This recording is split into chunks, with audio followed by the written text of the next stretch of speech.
So hello students, आज हम लोग पढ़ेंगे motion of a charge particle in an electric field. Electric field में चार्ज का मोशन कैसा होगा, अलग अलग टाइप्स का प्रोजेक्टाइल मोशन या डिफ्लेक्शन का, वो सारे केसेस हम लोग यहाँ पे देखेंगे। तो हेडिंग डालो, motion of a charge particle, motion of a charge particle in an electric field, ये हमारा आज का टॉपिक है। तो इसमें सबसे पहले हम लोग क्या लिखेंगे कि हम लोग जानते हैं, वी नो कि किसी भी इलेक्ट्रिक फील्ड में अगर ये इलेक्ट्रिक फील्ड के डायरेक्शन है, ये इलेक्ट्रिक फील्ड और यहाँ पे कोई चार्ज है, हमारे पास प्लस के चार्ज है क्यू, तो इस पे लगने वाला फोर्स का डायरेक्शन इसी डायरेक्शन में हो जाता था, F is equal to Q E. और अगर नेगेटिव चार्ज यहाँ पे रहता था, हमारे पास माइनस क्यू का चार्ज रहता था, तो इस पे लगने वाला फोर्स का डायरेक्शन हो जाता था F is equal to the minus Q E इस डायरेक्शन में। ठीक है, ये आ जाता था हमारे पास फोर्स का डायरेक्शन अलग अलग केस में। ऐसे भी इसको समझ सकते हैं कि अगर एक और तरीके से समझ लेते हैं, अगर फील्ड के डायरेक्शन डाउनवर्ड है इस तरीके से और कोई चार्ज यहाँ पे है हमारे पास, माइनस का चार्ज है, तो ये इलेक्ट्रिक फील्ड का डायरेक्शन है और फोर्स का डायरेक्शन ऊपर की तरफ हो जाएगा, क्योंकि ये अट्रैक्ट करता है ये, तो ये फोर्स इज इक्वल टू हो जाएगा ऊपर की तरफ क्यू ई मैग्नीट्यूड में, या फिर डायरेक्शन के साथ इस तरीके से। दूसरे केस में अगर फील्ड का डायरेक्शन डाउनवर्ड है और ये इलेक्ट्रिक फील्ड है, प्लस के चार्जेस है ऐसे करके, तो इस पे लगने वाला फोर्स का डायरेक्शन किधर हो जाएगा, इसी डायरेक्शन में आ जाएगा इसका, और इसके फोर्स की वैल्यू हो जाएगी क्यू ई। ठीक है, ऐसे केसेस में अगर हम लोग बात करेंगे इस पे लगने वाले एक्सेलरेशन कितना, क्योंकि फोर्स है तो एक्सेलरेशन भी लगेगा इसका, तो इन दिस सिचुएशन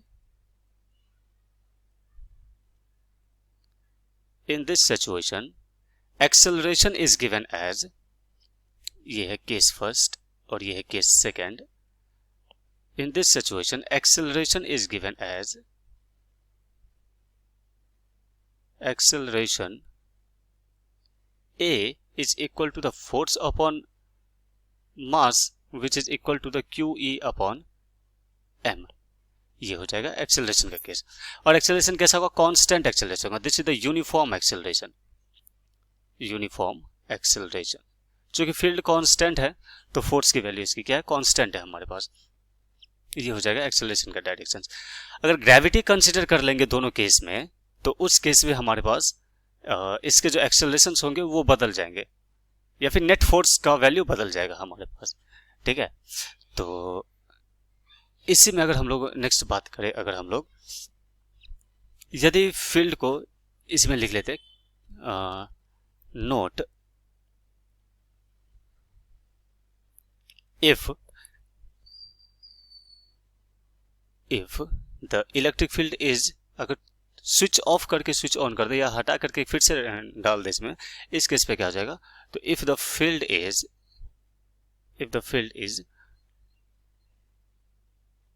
momentarily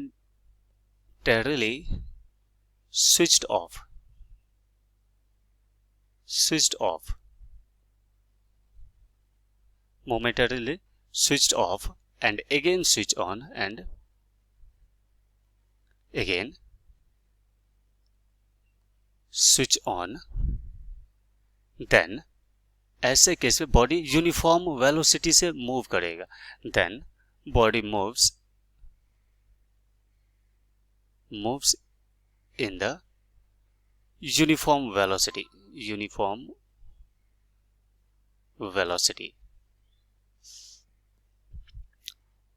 ठीक है, वेलोसिटी इसके क्या हो जाएगा, कांस्टेंट हो जाएगा। और एक्सेलरेशन का फॉर्मूला कितना है, force upon mass according to Newton second law, this is force की वैल्यू आ गई क्यू ई अपॉन एम। ये सर मैग्नीट्यूड में है, अगर मैं इसको मैग्नीट्यूड में लिखूँ इस तरीके से तो ये आ जाएगा यहाँ पे। इसके अलग अलग केसेस हम लोग पढ़ेंगे, केस 1 2 3 4, तो उस केस में हम लोग इसको और डिटेल में बात करते हैं। जैसे बात करते हैं यहाँ पे case first, case first, if the particle is, लिख लेना, if the particle is initially at rest, if the particle is initially at rest, initially at rest, तो हम लोग कह सकते हैं हेयर u की वैल्यू 0 है at t is equal to T time पे, t is equal to 0 time पे। जैसे अगर हमारे पास ये यहाँ से इलेक्ट्रॉन्स या कोई भी चार्ज पार्टिकल u स्पीड, अभी इसकी वैल्यू 0 है और ये इलेक्ट्रिक फील्ड है यहाँ पे, this is the electric field. इस केस में इसकी फाइनल वेलोसिटी कितनी हो जाएगी, तो by the equation of motion हम लोग इसकी फाइनल वेलोसिटी देते हैं। जैसे t is equal to T time पे, at t is equal to T time पे इसकी वेलोसिटी बढ़ गई। क्यों बढ़ गई? क्योंकि जैसे ही फील्ड में एंटर करेगा इस पे फोर्स लगना शुरू हो जाएगा, फोर्स लगने की वजह से इसका एक्सेलरेशन होगा, तो फाइनल वेलोसिटी इसका आ जाएगा v is equal to u plus A T. तो फाइनल वेलोसिटी कितना हो जाएगा 0, क्योंकि इनिशियल स्पीड इसकी कितनी है 0। फील्ड में जैसे जो रखे इसके ऊपर फोर्स लगा, फोर्स लगने से इसकी वेलोसिटी आई, उस वेलोसिटी की जो वैल्यू होगी वो आ जाएगा हमारे पास a इंटू टी v। और हम लोग जानते हैं कि a की वैल्यू कितनी होती है, force upon mass into T. Bracket में यहाँ पे लिख लेंगे m is the mass of the charge particle, m is mass of charge particle, mass of charge particle, और ये आ गया हमारे पास एक्सेलरेशन की वैल्यू फोर्स अपॉन मास। f को हम लोग क्या लिख सकते हैं QE, तो इसको लिख सकते हैं QE by m into T. ये रहा इसका वेलोसिटी का फॉर्मूला इक्वेशन। यहाँ पे ब्रैकेट पे लिख लेते हैं कि फोर्स मैग्नीट्यूड के फॉर्म में कितना है, QE के बराबर है। ठीक है, मैग्नीट्यूड के फॉर्म में QE के बराबर है। तो अगर ऐसा बात है और ये फील्ड में चल रहा है, एक्सेलरेट हो रहा है, तो कितने डिस्टेंस कवर कर लेगा इसमें, तो इस केस में इक्वेशन ऑफ मोशन का सेकंड फॉर्मूला लग जाएगा। तो सेकंड केस क्या हो जाएगा, the displacement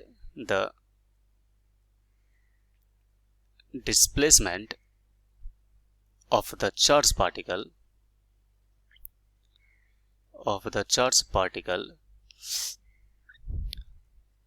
after time t is कितना हो जाएगा, s is equal to ut plus half at square. s is equal to, ये तो वैल्यू 0 हो गया क्योंकि इनिशियल स्पीड इसकी 0 है, तो ये हो जाएगा हाफ। एक्सेलरेशन की वैल्यू कितनी है हमारे पास, एक्सेलरेशन की वैल्यू है f upon m into T square, जिसको हम लोग क्या लिख सकते हैं, हाफ। f की वैल्यू है QE, तो QE by m T square. ये एक बार फिगर बना करके भी इसको देख लेते हैं हम लोग फिर से।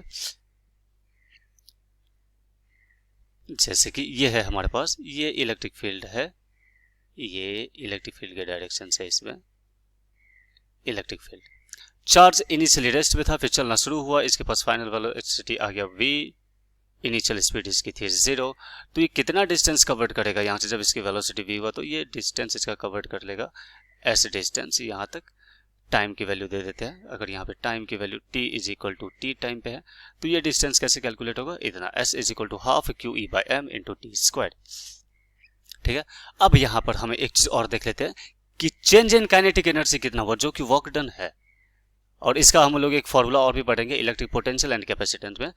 तो इसको हम लोग क्या लिख सकते हैं, also change in kinetic energy, change in kinetic energy is कितना हो जाएगा, delta kinetic energy, change in kinetic energy हमारे पास initial minus kinetic energy final. If you are applying the external force, तो the final minus initial,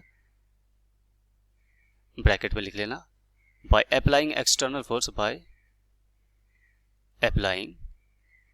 external force, ऐसे case में final minus initial होता है।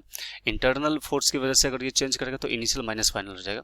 तो ये हो जाएगा initially half m v square minus half m u square. तो यहाँ पे ये u की वैल्यू 0 है, तो चेंज इन काइनेटिक एनर्जी हो जाएगा हमारे पास half m v square only. v की वैल्यू ऊपर हम लोगों ने लिख रखा है, कहाँ है v की वैल्यू, सो v की वैल्यू देखेंगे, ये है हमारे पास q E by M into t, q E by M into T. तो पुट कर दो यहाँ पे, ये आ जाएगा हमारे पास half m q E by M into t का होल स्क्वायर। तो चेंज इन काइनेटिक एनर्जी इसका आ जाएगा हमारे पास हाफ एम क्यू स्क्वायर ई square upon m square into T square. M से एम कैंसल, तो ये आ गया हमारे पास कितना, half Q square E square by M into T square. ये आ गया change in kinetic energy. Obviously ये वर्क डन भी है, तो हम लोग क्या करेंगे, इसको इस फॉर्म में हम लोग अरेंज कर लेंगे इसको हम लोग। तो देखो यहाँ से डिस्टेंस की वैल्यू हमारे पास क्या है, यहाँ से half Q E by M into T square, half Q E by M into T square. तो मैं यहाँ ब्रैकेट में पहले लिख लेता हूँ, S is equal to half Q E by M into T square. इतनी वैल्यू होती है इसकी, तो ये क्या आ जाएगा हमारे पास, क्यू ई बाहर आ जाएगा, यहाँ बच जाएगा एस, एच जो कि डिस्प्लेसमेंट है इसका। और हम लोग आगे इस बात को पढ़ेंगे, work done is equal to the change in kinetic energy. ये हो जाएगा हमारे पास work done is equal to q into v, v is the potential difference. 10th में भी इस बात को हम लोगों ने पढ़ रखे होंगे। तो E into S is equal to the potential difference is equal to the potential which is indicated by the V।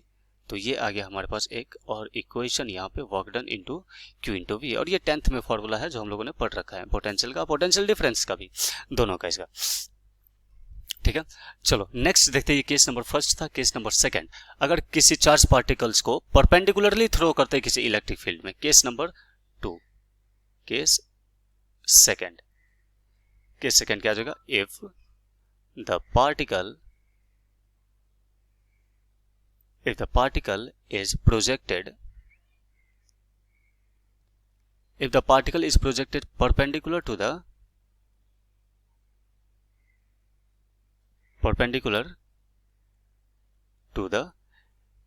electric field, with initial velocity u से इसको हम लोग प्रोजेक्ट करते हैं। तो देखो सबसे पहले हम लोग परपेंडिकुलर इलेक्ट्रिक फील्ड बना लेते हैं। ये है इलेक्ट्रिक फील्ड का डायरेक्शन, ये ऐसे करके आ रहा है इलेक्ट्रिक फील्ड, और चार्ज पार्टिकल्स बिल्कुल u स्पीड से इसमें परपेंडिकुलरली फेंका जाएगा। तो देखेंगे उसके पाथ का डायरेक्शन कौन सा है और ये कैसे होता है। तो मान के चलो ये हमारे पास इस तरीके से है, ये इसके परपेंडिकुलर लाइन है और चार्ज पार्टिकल्स को यहां से u स्पीड से इस डायरेक्शन पे फेंका गया है। ठीक है, ये चार्ज पार्टिकल को, late us consider the charge particle कौन सा, नेगेटिव का चार्ज ले लेते हैं, प्लस रहता तो नीचे की तरफ आता, और ये माइनस क्यू का चार्ज अगर हम लोग ले लेते हैं, ये रहा चार्ज का मैग्नीट्यूड। तो ये कितना आ जाएगा हमारे पास, ये आ गया इलेक्ट्रिक फील्ड। तो ये बिल्कुल माइनस चार्ज है, तो ये कौन से डायरेक्शन में डिफ्लेक्ट करेगा, ये इस डायरेक्शन में डिफ्लेक्ट करना शुरू करेगा, ऐसे करते हुए इस डायरेक्शन में डिफ्लेक्ट करना शुरू करेगा। तो obviously this angle is theta. Tangent draw करके देखेंगे यहाँ पे, ये रहा इसका टेंजेंट, या फिर हॉरिजॉन्टल लाइन पे कहीं पे भी टेंजेंट ड्रॉ करके हम लोग एंगल लिख सकते हैं इसका, दिस एंगल इज थीटा।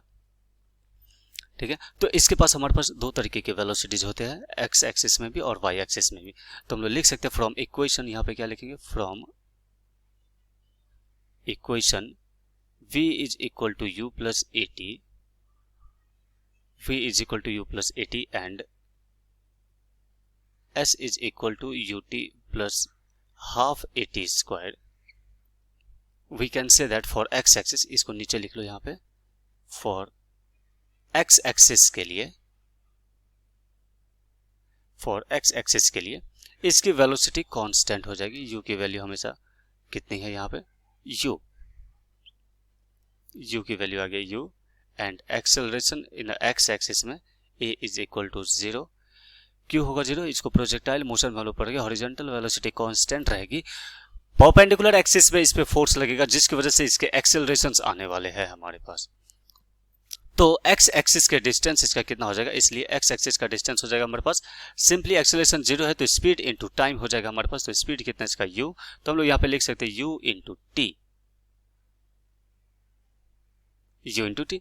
ये एक पैराबोला पाथ को फॉलो करता है, जो कि आगे हम लोग इक्वेशन ऑफ ट्रेजेक्टरी इसका बनाने वाले हैं, जिसमें ये प्रूफ हो जाएगा। और ये बिल्कुल 11th में जो प्रोजेक्टाइल मोशन हम लोग पढ़े हुए उस प्रोजेक्टाइल मोशन के अकॉर्डिंग ही इसके इक्वेशन आने वाले हैं। तो हम लोग पढ़े हुए प्रोजेक्टाइल मोशन में एक्स एक्सिस में कोई भी एक्सेलरेशन नहीं होता है, जो भी एक्सेलरेशन होता है इसके वर्टिकल कॉम्पोनेंट्स में या फिर वाई एक्सिस में होते हैं इसके। तो अब लिखते हैं इसको हम लोग वाई एक्सिस में इसका एक्सेलरेशन क्या क्या होगा। तो ऑब्वियसली यहाँ देख रहे हैं कि इसको हॉरिजॉन्टली थ्रो किया गया है, जो कि एक्स एक्सिस ही है और वाई एक्सिस पे कोई भी इसकी वेलोसिटी नहीं है। तो initial velocity at Y axis लिख लेना, फॉर वाई एक्सिस के लिए इसका क्या हो जाएगा, for Y axis initial speed is equal to U Y is equal to 0। Here we can write U X is equal to U, ये आ गया इसका 0। और एक्सेलरेशन इसका कितना आ जाएगा, obviously the acceleration is given as a force upon mass which is equal to Q E divided by M, QE divided by m. We are just neglecting the effect of gravity in this। अगर उसको consider करेंगे तो effective acceleration देना पड़ेगा हमें, जो हम आगे फिर से बात कर लेंगे इसको हम लोग। तो यहाँ पे हमें फाइनल वेलोसिटी वी वाई के डायरेक्शन में कितना हो जाएगा, तो वी वाई के डायरेक्शन में फाइनल वेलोसिटी हमारे पास क्या आ जाएगा, U Y plus A T, और ये एक्सेलरेशन में वाई डायरेक्शन में वाई लिख लो यहाँ पे, वाई लिख लो यहाँ पे। तो ये कितना हो जाएगा हमारे पास, पुट कर दो वाई की वैल्यू, ई वाई की वैल्यू यहाँ पे। तो we y is equal to आ जाएगा हमारे पास, ये 0 आ गया, ये आ गया Q E by M into T, ये आ गया वर्टिकल कंपोनेंट या वाई एक्सिस में इसकी वेलोसिटी। और वाई एक्सिस में कितना डिस्टेंस ट्रेवल किया हुआ है, एक्स एक्सिस का डिस्टेंस ट्रेवल हो गया, वाई एक्सिस का डिस्टेंस ट्रेवल हम लोग निकाल सकते हैं यहाँ से। ऑल्सो वाई एक्सिस का डिस्टेंस, इसको वाई नाम रख लो, तो वाई इज इक्वल टू आ जाएगा U Y T plus half A Y T squared. तो y इज इक्वल टू ये वैल्यू 0 आ गया, ये आ गया हाफ, ये आ जाएगा हमारे पास एक्सेलरेशन की वैल्यू आ गई Q E by M into T squared into T square. Getting it now, अगर मैं टाइम को यहाँ से रिप्लेस कर दूं तो ये हमारे पास एक इक्वेशन ऑफ ट्रेजेक्टरी दे देगा, जो बताएगा कि ये पैराबोला पाथ है, ठीक है।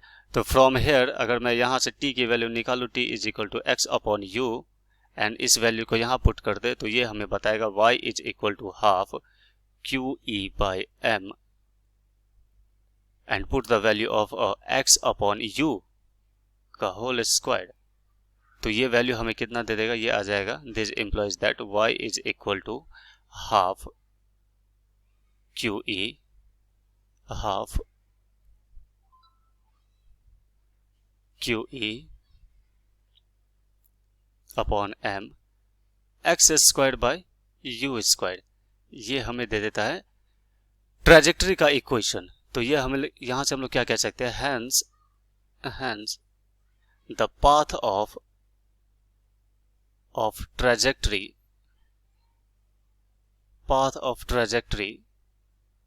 Of charge particle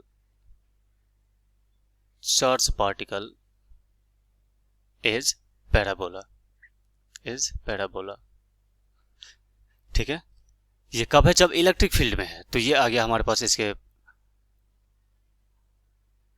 equation of trajectory का इक्वेशन, जो हम लोग देख सकते हैं y as a function of x है, y as a function of x है। सारे वैल्यूज अगर कांस्टेंट ले लेते हैं हम लोग, हाफ क्यू भी कांस्टेंट है, इलेक्ट्रिक फील्ड भी कांस्टेंट है, मास ऑफ द चार्ज भी कांस्टेंट है, इनिशियल स्पीड जो इसका है वो भी अगर कांस्टेंट है इसका, तो इस बेस से हम लोग y is directly proportional to the X square, ये एक पैराबोला पाथ बनाता है हमारे पास, ठीक है।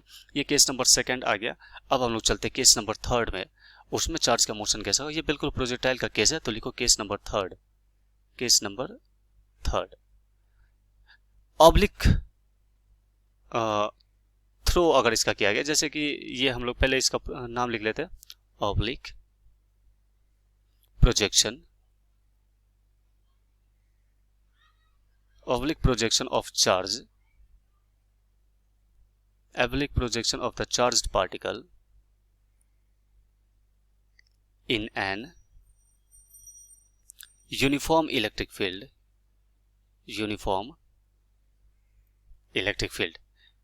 again neglecting the gravity effect, neglecting the effect of gravity effect of gravity, effect of gravity. तो देखो हमारे पास अगर इस तरीके से ये इलेक्ट्रिक फील्ड का और ये डिस्टेंस है x और ये electric field I cap j cap में भी लिख सकते हैं, तो आई कैप जे कैप में भी लिख लेंगे इसको, तो ये क्या हो जाएगा, ये आई जे कैप और ये x जो कि आई कैप में है। तो अगर ये इलेक्ट्रिक फील्ड के डायरेक्शन है, वाई एक्सिस में किसके डायरेक्शन है, इलेक्ट्रिक फील्ड के डायरेक्शन, सारा इलेक्ट्रिक फील्ड वाई एक्सिस में है, यूनिफॉर्म है। यहाँ पर अगर किसी निगेटिव चार्ज को अगर हम लोग फेंकेंगे यहाँ से u स्पीड से, अगर मैंने फेंका, ये है u इनिशियल स्पीड है इसका, तो ये कैसा पाथ को फॉलो करेगा, पैराबोला पाथ को फॉलो करेगा, जो प्रोजेक्टाइल का केस है। क्यों, क्योंकि फील्ड के अपोजिट में ही इसके एक्सेलरेशन दैट इज फोर्स लगेंगे। चार्ज यहाँ पहुंचा तो इस पे लगने वाला फोर्स यहाँ, चार्ज यहाँ पहुंचा तो लगने वाला फोर्स यहाँ, चार्ज यहाँ पहुंचा लगने वाला फोर्स यहाँ, चार्ज यहाँ पहुंचा लगने वाला फोर्स यहाँ पे, ये इनिशियल स्पीड है। और कितने एंगल से फेंका गया, let us consider this is by the theta, तो हम लोग इसको लिख सकते हैं ux is equal to u cos theta, और इसको क्या लिख सकते हैं हम लोग, u sin theta. x cap j cap i cap j cap में लिख सकते हैं इसको, तो आई कैप, और ये रहा इसका जे कैप, ये हो गया इसकी वेलोसिटी। तो इसकी u की वेलोसिटी कितनी हो जाएगी, लिख लो आई कैप जे कैप में, वेक्टर के फॉर्म में है, अंडर रूट स्क्वायर कर देंगे तो u आ जाएगा, तो u is equal to u cos theta I cap plus u sin theta J cap, ये आ गया इसका इनिशियल वेलोसिटी का वैल्यू। ठीक है, फोर्स की वैल्यू क्या आ जाएगी, फोर्स ऑलरेडी डाउनवर्ड की तरफ है, तो फोर्स की वैल्यू हो जाएगी हमारे पास Q इंटू ई, माइनस साइन लगा देते हैं, नीचे की तरफ है, वेक्टर फॉर्म में इस तरीके से हम लोग लिखेंगे। इस पे कहाँ है, ये निगेटिव वाई एक्सिस में, निगेटिव वाई एक्सिस में है ये। ठीक है, नेक्स्ट एक्सेलरेशन की वैल्यू क्या आ जाएगी, एक्सेलरेशन भी डाउनवर्ड है निगेटिव वाई एक्सिस में, तो एक्सेलरेशन को भी निगेटिव डायरेक्शन से हम लोग लिखेंगे। The acceleration is written as a, vector के फॉर्म में लिख रहा हूं मैं सभी को, ये आ जाएगा क्यू ई अपॉन मास, कौन से डायरेक्शन में, निगेटिव वाई डायरेक्शन में, we can write over this is the J cap, ये रहा इसका एक्सेलरेशन। ऑब्वियसली हम लोग जानते हैं एक्स एक्सिस में कोई भी एक्सेलरेशन इसका नहीं होता है, प्रोजेक्टाइल में भी पढ़े हुए, यहां पर भी हमें इसका पता पड़ रहा है कि इसका वेलोसिटी एक्स एक्सिस में कैसा इसका जीरो है।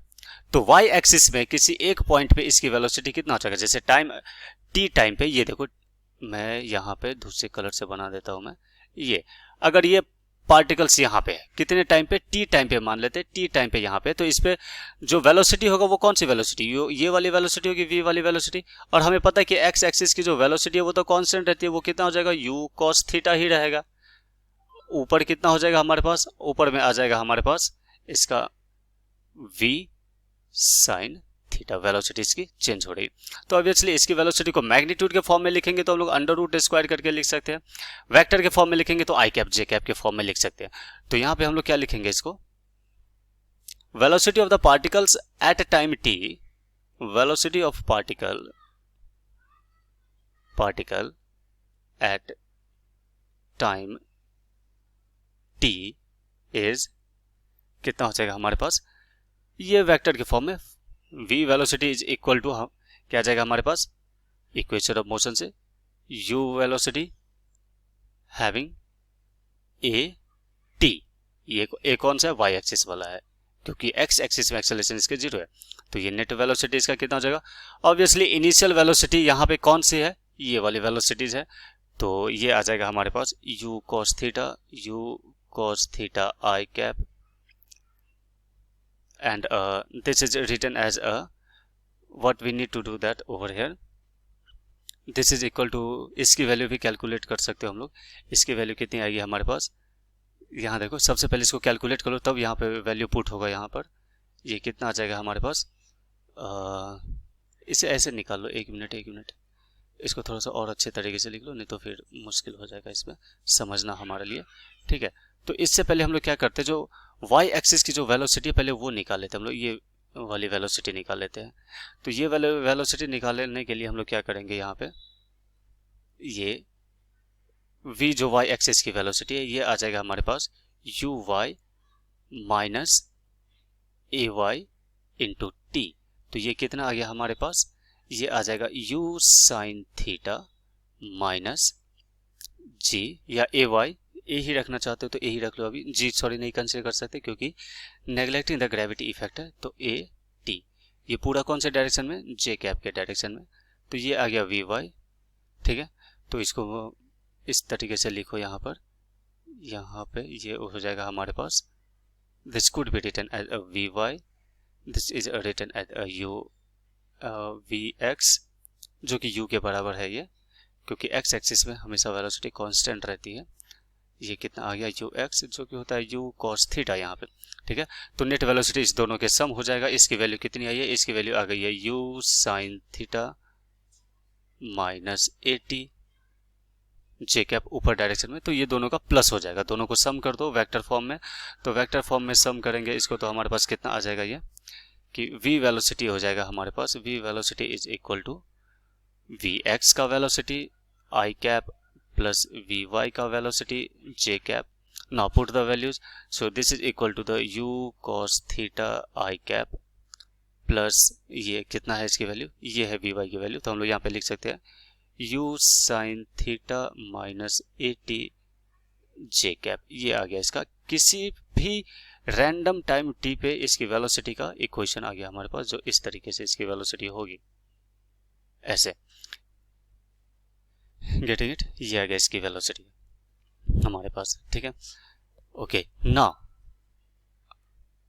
ये आ गया इसकी वेलोसिटीज के इक्वेशन। अब एक काम और इस पे करेंगे हम लोग, इसका कितना डिस्टेंस कवर कर लेगा t टाइम पे वो भी हम लोग कैलकुलेट कर सकते हैं। ये बिल्कुल प्रोजेक्टाइल जैसे है, तो हम लोग फिर से लिखेंगे यहाँ पे इफ, लिख लेना if the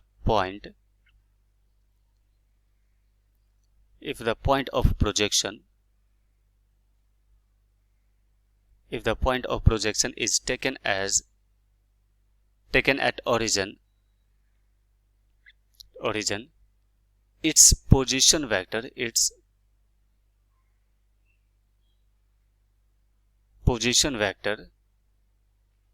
after time t is कितना हो जाएगा पोजीशन वेक्टर इसका ओरिजिन से, तो ओरिजिन से इसका पोजीशन वेक्टर हो जाएगा हमारे पास एक्स आई कैप प्लस वाई जे कैप। फिगर फिर से अगर बनाना चाहते तो फिर से एक बार फिगर बना लेते हम लोग। ये यहाँ से ऐसे करके गया हुआ है, ये टी टाइम पे है, तो ए वाले पॉइंट का पोजीशन वेक्टर कितना हो गया हमारे पास, यहाँ से ये रहा ना इसका पोजीशन वेक्टर, ये है इसका पोजीशन वेक्टर जो कि आर वेक्टर है। ऑब्वियसली ये एक्स में भी है वाई में भी है, तो एक्स आई कैप वाई जे कैप हमारे पास आ गया, ठीक है। जहां पे x की वैल्यू हमें पता है कितनी है, x की वैल्यू कितनी है हमारे पास, वी नो x कितना डिस्टेंस कवर कर रहा है, तो ऑब्वियसली x तो वही डिस्टेंस कवर करेगा, velocity multiplication of time, acceleration का 0 हो जाएगा, तो ये आ जाएगा x is equal to we X into T, तो वी एक्स हो जाएगा u cos theta into T, ये आ गया x का इसका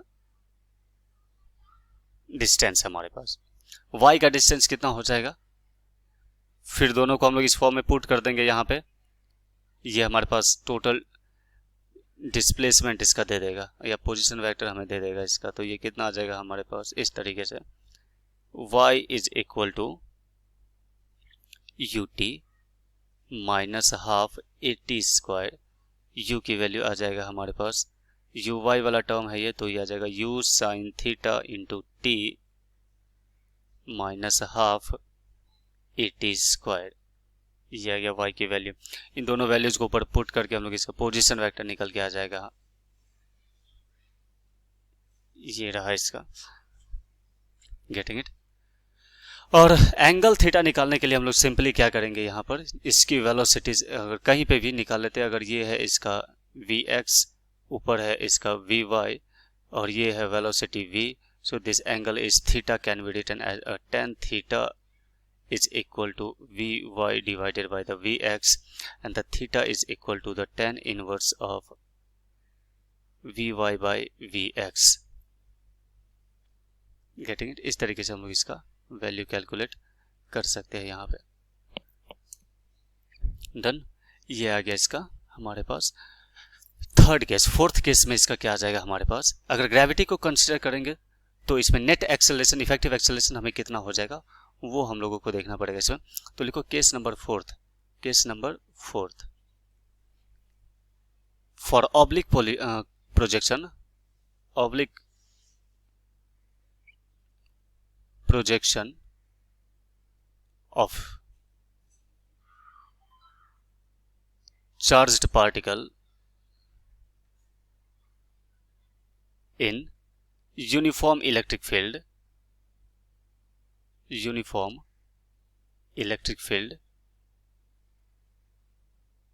under the effect of gravity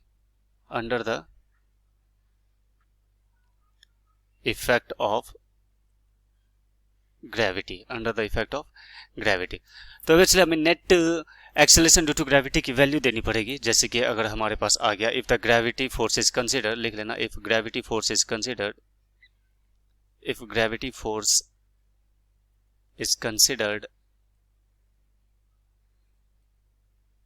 considered then net force F net की वैल्यू आ जाएगी हमारे पास mg प्लस एफ। कौन से केस में? यदि फील्ड का डायरेक्शन भी डाउनवर्ड है और जो चार्ज रखा गया वो कैसा चार्ज है हमारे पास?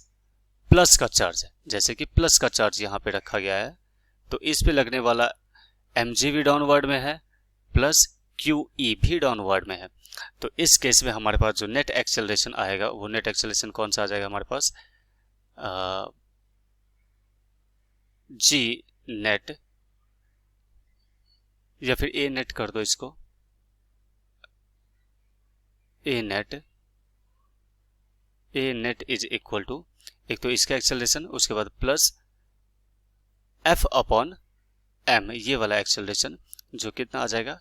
G plus EQ by M, A net की वैल्यू यहां पे। ठीक है, कौन से केस में?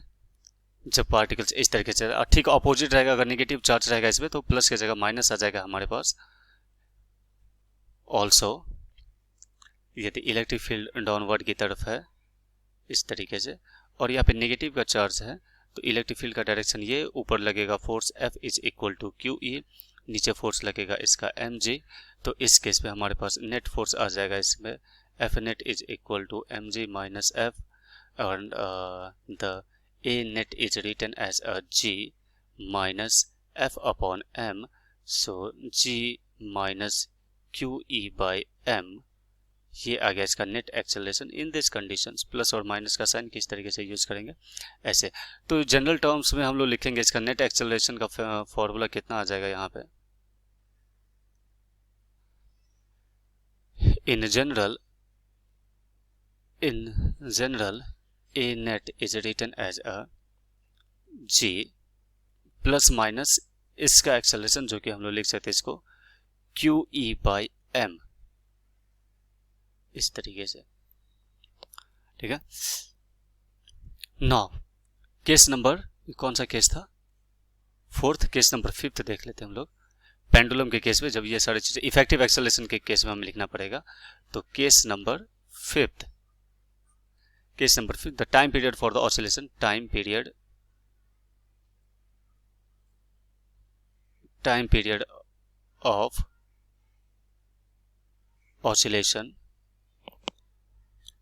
period of oscillation of charged body। इस केस में इसको देख लेते हैं कैसे होगा। जैसे कि हमारे पास एक पेंडुलम है जिसका इफेक्टिव लेंथ L है, ये रहा इस तरीके से, जिसका मास M है, Q है, चार्ज इसका, और इलेक्ट्रिक फील्ड का डायरेक्शन डाउनवर्ड की तरफ है। इलेक्ट्रिक फील्ड का डायरेक्शन इसका किधर है? ये है इलेक्ट्रिक फील्ड का डायरेक्शन डाउनवर्ड। ठीक है, टेंशन का डायरेक्शन ऊपर हो जाएगा इसका, ये है इसका टेंशन। तो इफेक्टिव एक्सेलरेशन, पहले बात तो नेट फोर्स इसका कैलकुलेट कर लो। अगर ये प्लस के चार्ज है तो फोर्स का भी किधर आ जाएगा हमारे पास? डाउनवर्ड आ जाएगा यहाँ पे। सो क्या लिख सकते हैं हम लोग इसका? The net force, the net downward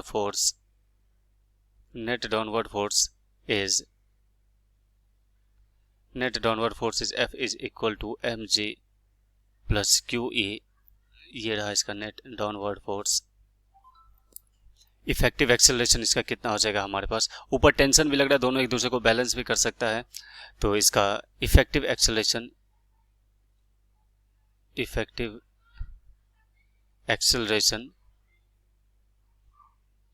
ना हम लोग इसका g1 effective acceleration is equal to force upon mass which is written as, सभी को सॉल्व कर लेंगे हम लोग तो ये आ जाएगा यहाँ पे F M G plus Q E divided by M, ये आ गया हमारे पास g1 is equal to g plus Q E by M, ये आ गया इफेक्टिव एक्सेलरेशन इसका। तो टाइम पीरियड कितना हो जाएगा इसका, ऑब्वियसली पेंडुलम का टाइम पीरियड हम लोगों को पता है, the time period t is equal to 2 pi under root L divided by the effective acceleration g1. Now put this value of the g1, we will get the time period for the oscillation, जो इस तरीके से oscillate कर रहा है, इसका time period हमें मिल के आ जाएगा t is equal to 2 pi under root l divided by g plus qe by m, qe by m। Second case इसी में देख लेते हैं, इसी का सेकेंड पार्ट, यदि इलेक्ट्रिक फील्ड ऊपर की तरफ रहे इसका, उस केस में क्या हो जाएगा ये, तो सेकेंड केस में इसका क्या हो जाएगा हमारे पास, this is the pendulum and the electric field is upward, this is the charge q, mass m, so downward force is me, downward force हो जाएगा इसका me और ऊपर चला जाएगा इसका, सो नेट फोर्स इसका हो जाएगा, net force is equal to mg minus qe, so effective acceleration g2, this is the effective acceleration, effective acceleration is equal to F net divided by mass, which is equal to g minus qe by m. This is the effective acceleration. So the time period in this case is written as a, इस case में इसका time period कितना हो जाएगा हमारे पास, इस case में इसका टाइम पीरियड हो जाएगा, time period t is equal to 1 by 2 pi under root L divided by g2. Now put the value of g2 and that is the effective acceleration. Getting it? These are the effective acceleration. So these are the cases. ये ऐसे cases हैं इन सब के कि charges जब motion में रहते हैं तो अलग अलग केस में हमें मैकेनिक्स के कंसेप्ट किस तरीके से अप्लाई करने होते हैं, तो इसे एक बार फिर से रिवाइज कर लेना, वापस इन चीज़ों को देख लेना, इस वीडियो को फिर से देख लेना कैसे कैसे मैंने किया हुआ है, और फिर ये चीज़ें हमारे पास क्लियर हो जाएगी, और इसे हम लोग अलग अलग कॉम्पिटिटिव के एग्जामिनेशन में भी हम लोग यूज कर लेते हैं और वहाँ पे क्वेश्चन इजीली सॉल्व हो सकता है अगर एक बार इसको कंसेप्ट का प्रैक्टिस हो जाता है। चलो नेक्स्ट क्लास में हम लोग इसे नेक्स्ट टॉपिक देखेंगे। Thank you for today.